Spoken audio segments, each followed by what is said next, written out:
Well, you took it from mission impossible to mission possible. And now it's mission probable. Ooh, I have to put that onto my website. But it's like mission probable now, and then it's going to be mission for sure. Like we're almost there. Like it's like I can see that. But I still am not, I'm not a.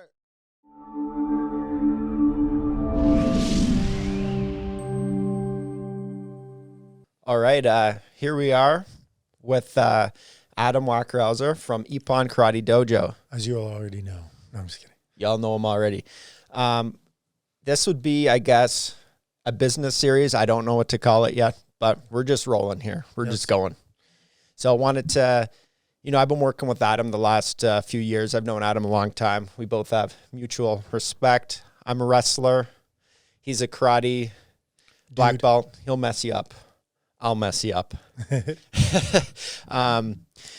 So I guess where I want to start is I want to learn more about, I want to hear about your experience as a business owner running Ippon Karate Dojo. So, maybe introduce yourself and tell me maybe a bit about any cool stories you have going into it.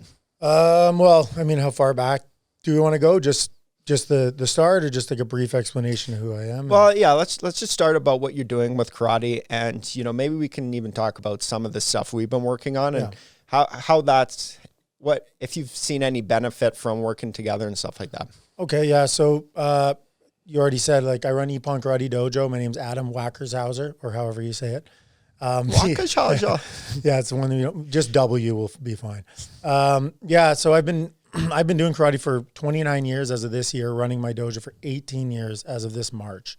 So now I passed the halfway point in my life where I've been running my business longer than I haven't been running it. So that was kind of a cool milestone. You know the story, but basically my mindset has always been to cultivate the best people that I can to surround myself with, like even with my own students. So when I first started, it was just to have training partners. It was kind of an accidental dojo, just get people together, try to train, try to improve my own performance. At that time I was on the national team and trying to hold that spot and trying to compete internationally. So, that led to me kind of having people approach me and say, hey, can I train too? And then it just became a dojo. It was kind of organic. It wasn't started that way with that intention. But I always knew I wanted to be a coach. When I was 14, I was helping to run the karate club I was a part of. And then every karate club I've been part of after that, I was helping to run, if not a majority of the classes, a lot of the classes. And I'm just passionate about it right from the start. I love karate since I started, like right away. And all martial arts, really. I've done numerous amounts of martial arts. I love them all, but I just like karate the best. So it just made sense for me to, I can't see myself doing anything else. Yeah. Like no matter what job I had, I always tried to put excellence into what I do, but whatever job I've had, I've wanted to leave that job for more coaching, more karate time, more time with my students, more time with my dojo family, right? Like I spend 6 days a week at the dojo. So, next to my actual family in my house, it's the people I spend the most time with. So yeah, it's your what's the word we came up with? It's culture. Not the culture. Culture. Why don't you you have a pretty good list of credentials. Talk about how many times you've competed in nationals, and talk about some of your achievements. Well, I learned to count to 5 at the age of, working on that. I have a kinesiology background. That's formal schooling. I'm also a NCCP, which is National Coaching Certification Program. I'm a learning facilitator for that. I'm a certified coach.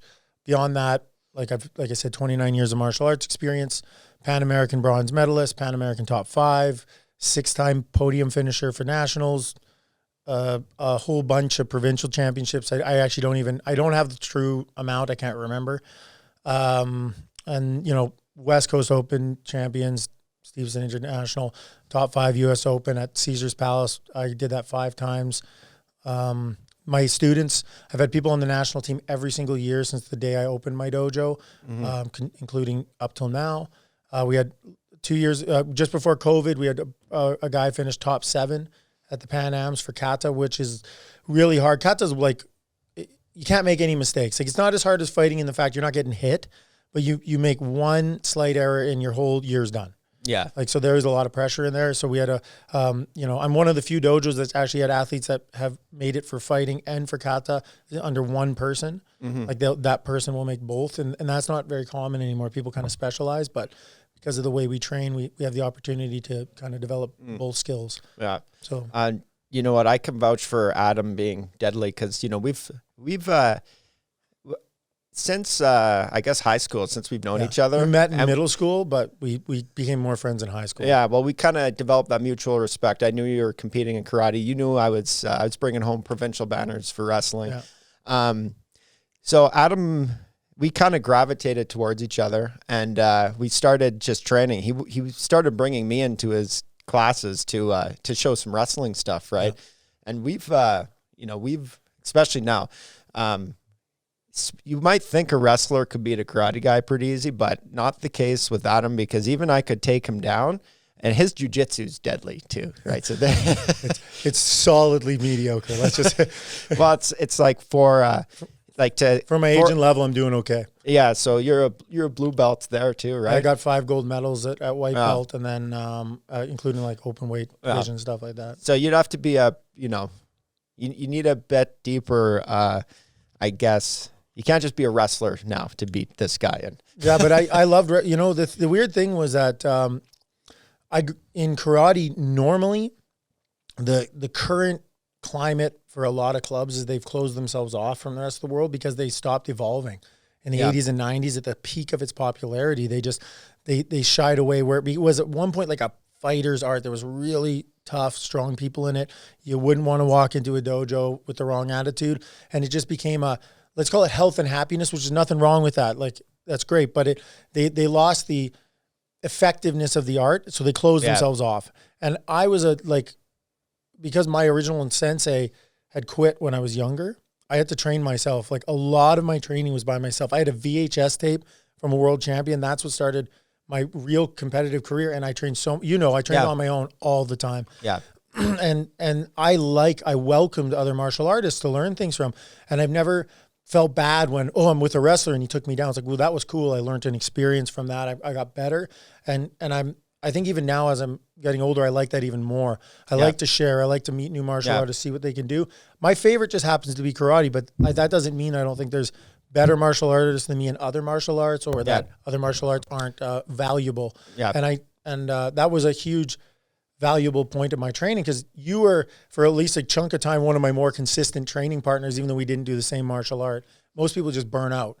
They didn't want to go. They just want to, they want the juice, but it's not worth the squeeze. Yeah. Right. So they'll come for a week and then they'll be gone. So yeah. And we were both very aligned with the interest in even just mixed martial arts in general. Yeah. So like, I was a wrestler, but I know in the wrestling community, it's like old wrestling coaches don't want to talk about other arts, right? But I really enjoyed always, talking about how do we combine takedowns with striking. I was always fascinated with that. Well, and the thing is that we shared more than that for a mutual love of things. Our competitiveness kind of probably led us into like a business relationship too, but it's not competitiveness in that me versus you. It's more of like, how can we build each other up? And honestly, I was so happy when I got to get to work with you recently again. Like, we've talked multiple times through my business, and I've actually used you as a sounding board even before you were formally in your role as this company. Like, you were at my dojo, we were in the basement of the Legion. We're in a room like this size, like that we're in right now, and we train champions. And it's like, if anyone's not saying, it's about 15 feet by 30 feet in this room, right? And that's like the size that I was used to. And then, more recently, as I was, looking at how to learn how to be more organized, looking how to kind of organize my thoughts. I've always been a person that is constantly studying and trying to learn, but you don't have all the answers in yourself. And then you just lent hey man, come in, let's talk about this. I've got a program going. I've got this, got that, these books I'm reading. Funny enough, I had started reading some of the books you did, but you've been, I never put too much effort into reading the business side of books. I read a lot of philosophy. I read history, like that kind of stuff interested me. But then I recently started really enjoying these books because they're a lot deeper than they would appear to be. You'd think they would just be like, oh, money. No. Money. No, but it's not. Some of these books are incredibly they care. powerful. Yeah, you're not going to get far if you don't care. Yeah. If you actually don't care about your clients or even the people you're working with. So technically in that relationship, it would be, client, or even like mentor student in certain ways. But like I knew you already cared about me as a person, but I can see that you cared in how you set it up. There was actual thought put into every question. And it wasn't just like, okay, answer these questions. Okay, good. Now sign on this line. Let's No, it's like, are you referring to the actual marketing campaign? Yeah, the course thing we're doing? Both. Okay. So I learned, it was like, first one was like probably for you kindergarten, but for me, it felt like university, the marketing stuff you helped me do. And because I don't want to just market to anybody. My club is everybody is welcome as long as you really seriously want to have a long-term view and development. Yeah. So if you're not into that, you just won't mesh with the club. Like, nobody's going to be rude to you. Nobody's going to hurt you, but just over time, it probably won't interest you as much. But if you really see the value in that long-term growth, you'll stay. So when I was marketing, I don't want to just be like, hey, join Karate Kids, like a little, dancing clown.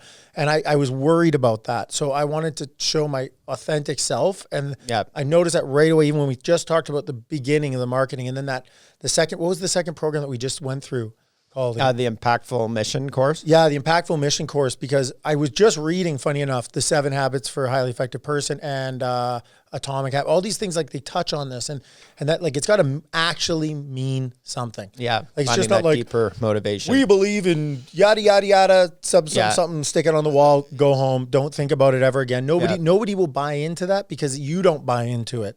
Nobody will want to be part of that mission. If it's an actual mission, it's something that should mean something to you. Yeah. And so I had trouble formulating that into words. Funny enough, somebody who talks all the time, constantly, and doesn't get a word edgewise. I even now we're still hammering it out. Yeah. Like it's like the 15th iteration of them, because we're not perfectly there.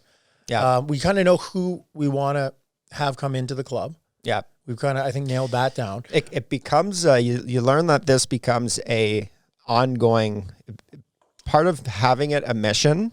It's not, you're not going to solve it right away, but having that kind of guideline, that end goal, like the mission that you're going for, you can continually add to these frameworks and continually to define it and build on it. And it's like the same framework I'm showing you is what I've been doing for myself, right? And every time I have a new idea, I just go back to my sheets and I just add new layers to it. Well, you took it from mission impossible to mission possible. And now it's mission probable. Ooh, I have to put that onto my website. But it's like mission probable now, and then it's going to be mission for sure. Like, we're almost there. Like, it's like, I can see that.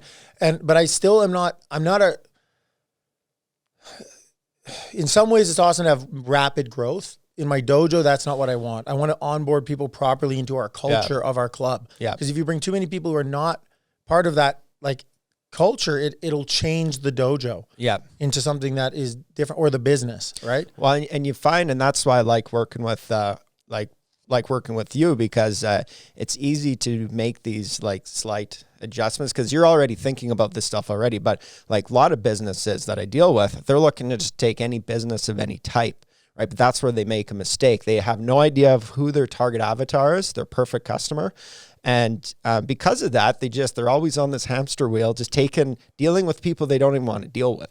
Right? Well, yeah, and that kind of happens too. And those people don't want to deal with you either, right? Like there's just a mismatch of personality, and or just whatever. Like just something doesn't mesh, and so there's constant conflict, and then you don't have that, like, you're going to have problems anyway. Like, no matter what, there's always something to solve in a business. Yeah. No matter what. It's part of the game. Yeah, that's part of the game. Yeah, but you can make your life easier by not just trying to take any type of business, trying to find that perfect customer to join your culture. That's the word. Developing a system. Yeah. Developing a system. And then then what happens is that you're always going to have a certain amount of success if you do a system, but like a goal is a pass fail, right? So goals are important to direction, but like that, a systematic approach. I do that for everything. You helped me discover that. I knew it in a certain way, but every single thing I've done, from like, whether it was like theology to martial arts to business, it's like, it's system based. I need a foundation, and then I need to build my house. Because I can't, if I can't see that long 30,000 foot view first, you've already lost me. I'm not even interested, because I need to have a general direction where I'm going. If we're going to get in the car, and you'll know this about me, if I'm like, how long is it going to take to get there? If you can't answer that question, I'm just itching the whole time. I can't stand it. I need to know like a general idea. It's okay, we're going to go through this. We're going to pass through Cremona, and then we're going to get to blah, blah, blah. And the next thing, so you end up going step by step along the way. And it eases my mind to know that even if it's a general direction, that there's a direction. I'm pointing northish. Yeah. Right. And then I can gauge my compass as I go. So that really helped. Like, we refined that. And I didn't figure that out till the week after we talked. Like, we talked about it. And then when we just rehashed out a little bit of the mission statement, I was like, man, this just keeps coming up. The systematic approach. And it's how I've always done things. I plan my classes in my dojo sometimes up to a year in advance, not like to the detail. It's like, this is generally where we're going. This is where everybody's at. These are the goals for the year. These are the things we want to see. How do we build that on top of it? So I periodize, like, okay, well, for the next 6 months, we're going to focus on A, B, and C, and I can make adjustments as I do. And then as I get to that week, I'm like, okay, I'm doing this in every class. And I plan it ahead. Whether I'm teaching jiu-jitsu, karate, anything, like if you go to one of my classes, very organized, very systematic.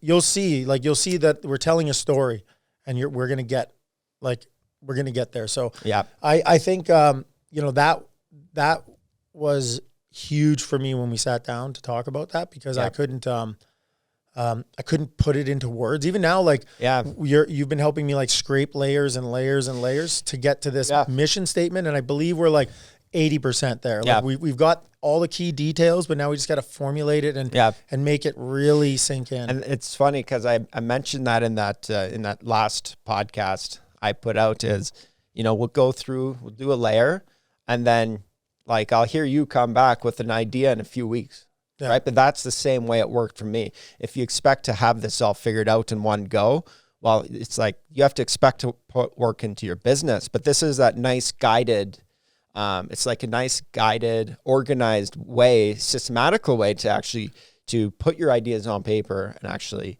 and get there. Yeah. How do you be a good student? It's like, so if I go to a teacher like yourself, right? You're teaching me here. You're giving me, I don't want to say a lecture in a bad way, but you're giving me like the information. Yeah. And then I have to study that and go deeper as a student too. And so then I come back with questions. Like, I have to go to the well for water. The well doesn't come to me. Right. Yeah. So like I found you as like a well of information for this stuff, and it's great. Like I come with more than I can handle when I go back, in a good way. Like, whoa, I got so much stuff to work on. I can think about this. Now I have a direction, even if it's like a weekly direction, that's okay. It's a bite-sized goal. Yeah. And I know it's leading to that bigger bite of the apple later. Yeah. Like I said, I've been doing it for 18 years. I'm very confident in my ability as a instructor and as a business owner, all that kind of stuff. As a coach, I take what I do very seriously, but you can't do all things. You know what I mean? I really try to be a jack of all trades as much as I can. Yeah. It's like they say, a jack of all trades is going to beat a master of one really over time. You're going to be able to accumulate those skills, but I wouldn't even have known what to do had we not talked. Like, I really would have just been, still like searching in the woods. Well, yeah, it's like with anything, there's always, there's so many options and choice for someone, right? But like for myself, forging my own path, I've just, like, with the marketing realm, I've kind of found those things over the years, the things to focus on that actually impact a business, right? And that's why I've made the change with my own business, not to just focus on marketing right away. Yeah. But I've been learning that it's like, there is a lot of stuff where I can add value before, and that's kind of the stuff we've been working on right now. Yeah, well, it's invaluable. It's priceless. Yeah, because it's mission probable. Yeah, mission probable. Like, it is. I love that because I'm actually going to add that to my website. Go take it. Like, take it seriously. I'm very grateful for that because I've been really working recently, like we said, reading and studying and all this stuff to become a more organized person at the base level of who I am. Yeah, because I'm a creative at heart. Yeah, like, you'll find me frolicking off in a field, totally distracted later, trying to catch a butterfly with a net, and you're like, Adam, we're supposed to be working here. It's just over the butterfly, man. Like, I can't. Like, I get distracted. I know that, Adam. Yeah, but I love, like, it's what I think attracts people to me as an instructor, because I do care. Like, I wear my heart on my sleeve, but that it is detrimental in ways when I have to sit down and organize my thoughts. Like literally now I have to like, yours was the ignition to the lighting off the bomb, right? For me, like to blow it up. It was the spark. Yeah. And that's what I really felt, because for organization, I was like, okay, I'm spending 20 minutes doing this in the morning, 20 of this, blah, blah, blah, do this every morning. And literally 2 weeks ago when we had talked about some more things and I kind of got my butt kicked mentally, it took me 2 hours to get my business stuff done in the morning, 2 hours. And I got 2 young kids at home. And that's like crazy. I'm like, do I have to get up at 3 a.m. to get this done?